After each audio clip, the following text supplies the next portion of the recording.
લાખો હરિભક્તોનું આસ્થાનું કેન્દ્ર ગઢડા ગોપીનાથજી મંદિર ફરી આવ્યું વિવાદમાં।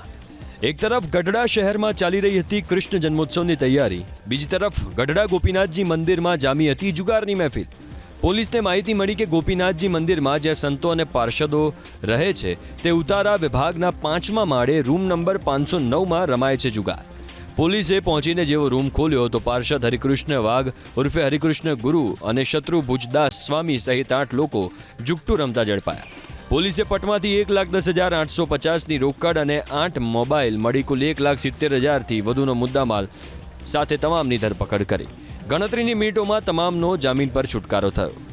ભક્તિના ધામમાં જુગારધામ ઝડપાતા જ આચાર્ય પક્ષ અને દેવ પક્ષ આવી ગયા સામસામે। પાર્ષદ થઈ નથી અને એ જૂના આચાર્ય ગ્રુપના માણસ છે, એસપી સામેના એ ઠેકેદાર છે। આઈ થિંક મને માહિતી છે ત્યાં સુધી એમને ત્યાં જ રોજે જમે છે, એ જમતા હતા, પણ ટૂંકમાં અમારે એની સાથે કોઈ લેવા દેવા નથી, મંદિર એને વખોડે છે।